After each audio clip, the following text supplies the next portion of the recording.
El anciano y su Machop. Esta historia, como la mayoría han de pensar, tiene inicio en el pueblo Lavanda. El equipo Rocket se encontraba robando las calaveras de Cubone de la torre Pokémon. Una celebridad local, el señor Fui, es capturado y tomado como rehén. Todo parece ser normal, tú, el héroe, Red, salvas al señor Fui y derrotas al equipo Rocket, aniquilando su malvado plan. La historia es, hasta cierto punto, acorde con el juego, un poco de aventuras con tramas infantiles.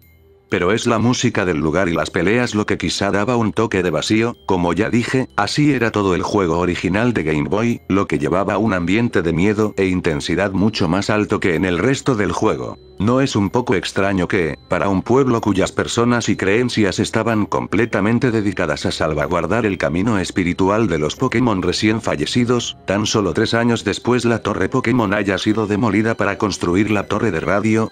Desde el momento que llegas de nuevo al pueblo Lavanda en Pokémon Gold y Silver notas algo distinto, la música ya no es la misma tétrica llena de misticismo, es un poco más alegre quizá, pero con la misma melodía acechando en el fondo.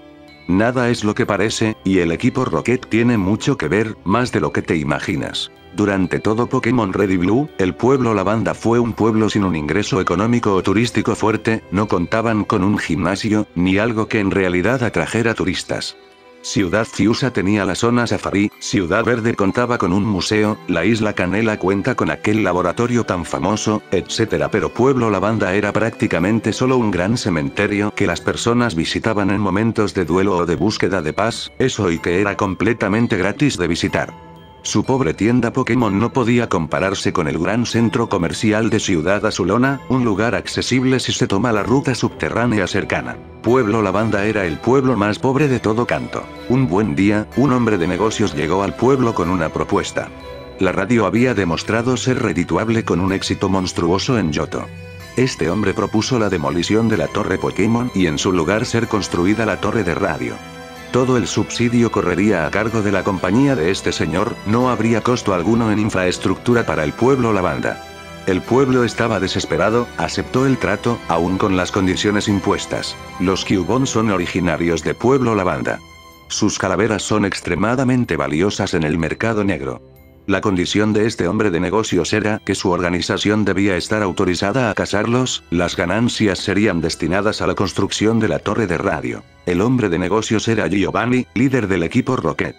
El alcalde del pueblo Lavanda que autorizó esto era ni más ni menos que el señor Fui. Red, tú, solo era una pieza más en su plan.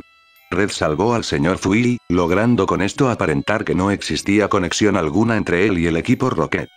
En cuanto el héroe dejó el pueblo, los Rocket terminaron de exterminar a los Cubone. Giovanni fue un hombre supersticioso, sabía que esta decisión no era agradable ante los ojos de los espíritus Pokémon del cementerio.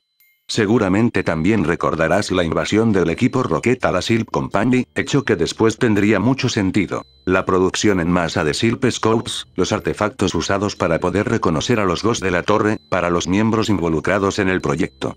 Giovanni tampoco estaba contento con la idea de construir la torre de radio con los cuerpos de Pokémon ahí, por lo que decidió construir otra torre para su descanso. Los cuerpos fueron trasladados antes de iniciada la construcción de la torre de radio. El lugar elegido, una colina en Ciudad Carmín. Giovanni contrató una constructora independiente para la construcción de la torre, de esta manera, nadie sospecharía del equipo Rocket.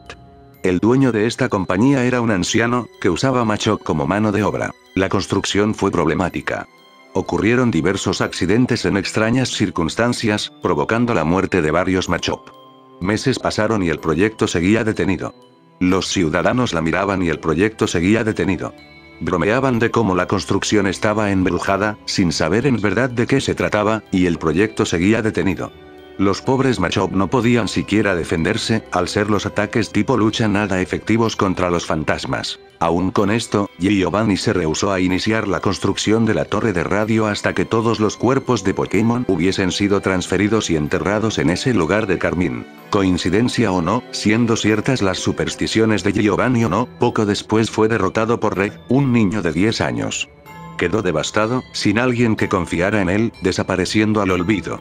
Sus sucesores al mando del equipo Rocket decidieron abandonar el proyecto de la torre Pokémon en Carmín, demoliendo lo poco que habían avanzado en esos meses.